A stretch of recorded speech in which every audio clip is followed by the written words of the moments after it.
இயேசு கிறிஸ்துவின் நாமத்தினாலே இந்த மதிய வேளையிலே உங்களை அன்போடு கூட வாழ்த்துகிறேன். குயவனே, இந்த நிகழ்வின் அடிப்படையிலே விலகி போகாதிருங்கள் என்ற வார்த்தையை நாம் தியானித்துக் கொண்டிருக்கிறோம். 1 சாமுவேலின் புஸ்தகம் 12ஆம் அதிகாரம் 21ஆம் வசனத்தை நாம் வாசிக்கின்ற பொழுது, விலகி போகாதிருங்கள், மற்றபடி பிரயோஜனமற்றதும் ரட்சிக்க மாட்டாததும் ஆகிய வீணானவைகளை பின்பற்றுவீர்கள், அவைகள் வீணானவைகளே என்ற ஒரு வசனத்தை நாம் வாசிக்க முடியும். ஆண்டவர் ஏதேன் தோட்டத்தை உண்டாக்கி அதில் ஆதாமையும் ஏவாளையும் கொண்டு போய் வைத்து, நீங்கள் எல்லாவற்றையும் ஆண்டு கொள்ளுங்கள் என்று சொன்னார். ஆனாலும் தோட்டத்தின் நடுவில் உள்ள விருட்சத்தின் கனியை நீங்கள் புசிக்கக்கூடாது என்று ஒரு கட்டளையும் கொடுத்தார். நாம் வேதத்தை வாசிக்கின்ற பொழுது, ஒருவேளை சர்ப்பமானது ஏவாளை வஞ்சித்தது என்று சொல்லி நாம் பரிசுத்த வார்த்தையிலே வாசிக்க முடியும். எனவே சர்ப்பம் ஏவாளை வஞ்சித்தவுடனே அவள் தோட்டத்தின் நடுவில் உள்ள விருட்சத்தின் கனியை பார்த்து, பார்ப்பதற்கு இன்பம், புசிப்பதற்கு ஏற்றது என்று தன்னுடைய உள்ளத்திலே நினைத்தபடியினாலே அவள் ஒருவேளை அதை பறித்தாள், புசித்தாள், தன்னுடைய கணவனுக்கும் கொடுத்தாள் என்பதை பரிசுத்த வேதாமத்தின் அடிப்படையிலே நாம் தெளிவாய் அறிந்து கொள்ள முடியும்.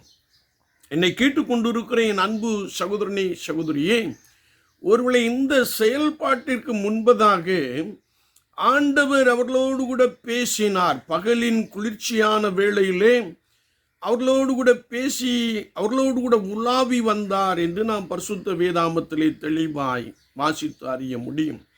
ஆனால் சர்ப்பத்திற்கு செவி கொடுத்தபடியினாலே, வஞ்சிக்கப்பட்டபடியினாலே அவர்கள் தேவனுடைய ஆளுகையை, தேவனுடைய பிரசன்னத்தை விட்டு விலகினார்கள்.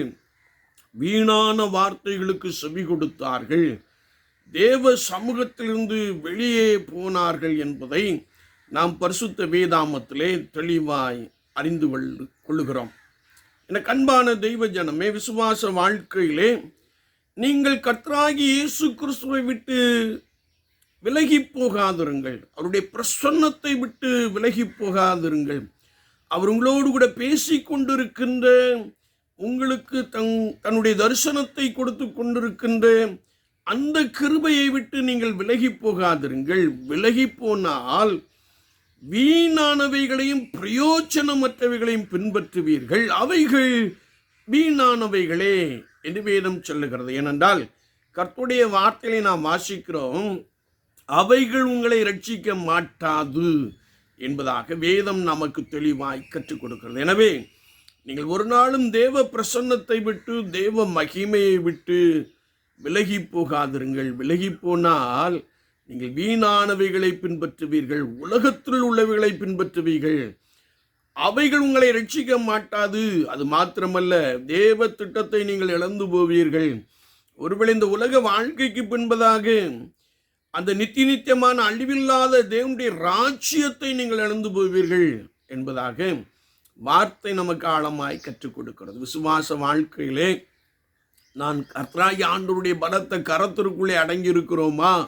தேவ பிரசன்னத்தினாலே நிரம்பி இருக்கிறோமா? தேவ சுத்தத்தையும் திட்டத்தையும் அறிந்து செயல்படுகிற ஒரு நபராய் காணப்படுகிறோமா?